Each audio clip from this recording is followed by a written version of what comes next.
When I think of vicissitudes, I think of life. And so there is a series of ups and downs, not necessarily that they have a rhyme or reason or even a pattern, but just the idea of up and down.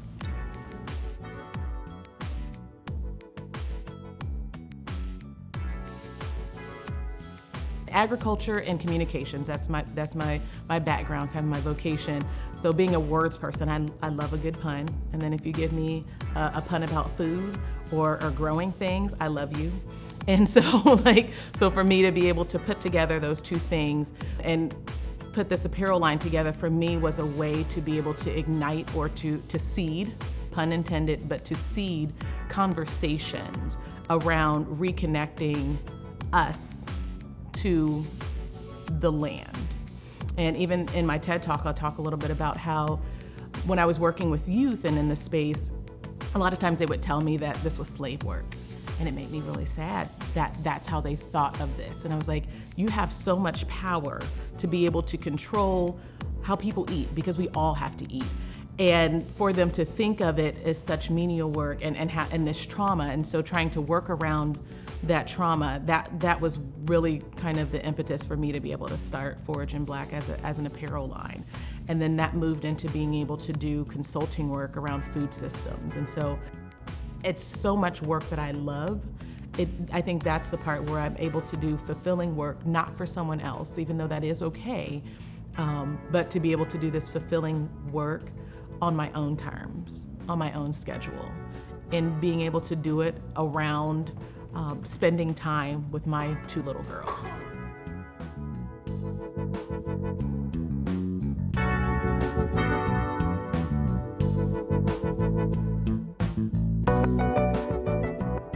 I mean, as most moms, we have second jobs. You know, when you're coming home, that's a whole second job to figure out, you know, helping with homework and figuring out what's for dinner, going grocery shopping, what are your needs, and memorizing, you know, that your child's shoes are too small and you still have to go to the store and buy some more. Just all of these things, the invisible work is what I talk to my husband about all the time, that invisible work of knowing when everything is due and handling all of that is compounded with also still having the expectation of doing this work while you have a child crawling on you. And because they see you there and they see you there physically, to have to tell them that you're unavailable, that's not realistic. And for a child to have to expect it to understand that is not fair to that child either.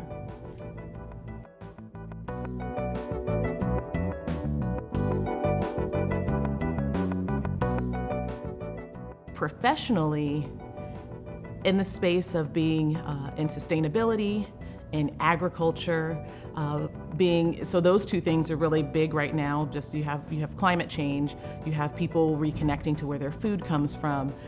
So those two things paired with being a woman, because we've had such movement that's happened with the Me Too movement, and then being a Black woman, like all of these things paired together as one person, my inbox has exploded in 2020 because people are finally saying, I want to hear from you. I want your voice.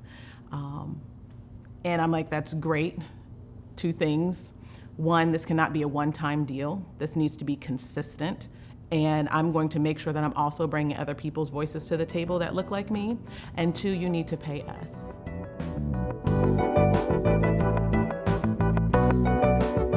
So that's been, for me, what it means to be a Black woman in this space.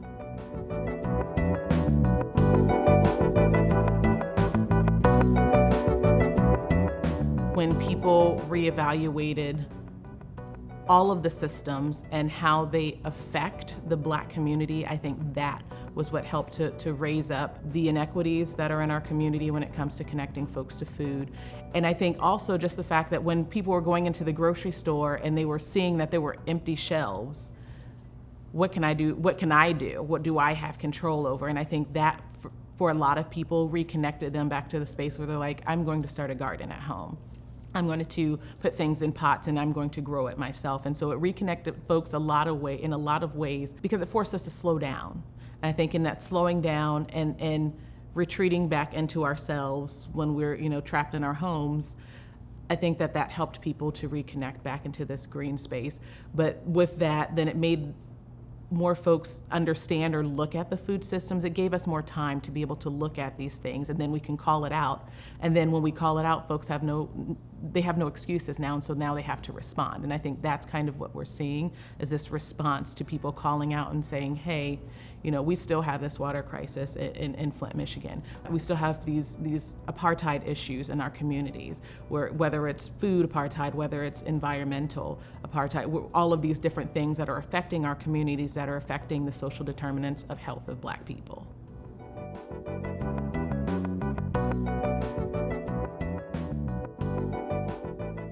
The history of our enslavement is the fact that we were not brought over from Africa just because we were easy targets.